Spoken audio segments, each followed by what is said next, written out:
America అసమర్థత చూశాక, America సైన్యం తెలివి తక్కువతనం చూశాక, అమెరికా అధ్యక్షుడు పనికిమాలినోడని తేలాక, ఇరాన్ దెబ్బకే వణికిపోతాడని తేలాక ఎవరికి వాళ్ళు జూలు విదుల్చుతున్నారు.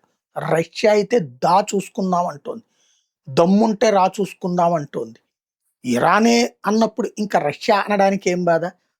ఏకంగా యుద్ధ నౌకల్ని తోడిచ్చి మరి అమెరికా బ్యాన్ చేసిన దేశాలకే సాయం చేస్తుంటే ఆ యుద్ధ నౌక జోలికెళ్ళే సాహసం కూడా చేయలేదు అమెరికా. అలాగే బ్రిటన్ వెంటపడి చివరికి వెనక్కిపోయి పారిపోయి దాక్కున్నటువంటి పరిస్థితి. ఇప్పుడు రష్యా అధ్యక్షుడు పుతిన్ ఓపెన్ స్టేట్మెంట్ ఇస్తున్నాడు. అది సంచలనాత్మకమైనటువంటి స్టేట్మెంటు. అమెరికాకి థ్రెట్ ఇవ్వగలిగిన శక్తి మాకుందని తేల్చి చెప్పాడు. హైపర్సోనిక్ న్యూక్లియర్ స్పేస్ మిస్సైల్స్ మా దగ్గర ఉన్నాయి. ఇది అమెరికానే లక్ష్యం చేసుకుని కూలగొట్టగలిగినవి.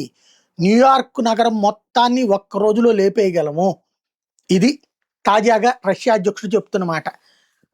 డొనాల్డ్ ట్రంప్నైనా సరే మేము ఫేస్ చేయగలం, యుద్ధాన్ని మేము సిద్ధం కాగలం అన్నటువంటి.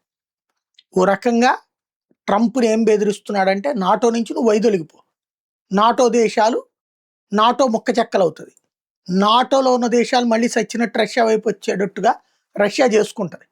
పుతిన్ వేస్తున్న ఎత్తుగడ అదే. మళ్ళీ యుఎస్ఎస్ఆర్ యుఎస్ఏ స్టేజీ తేవాలని చూస్తున్నాడు.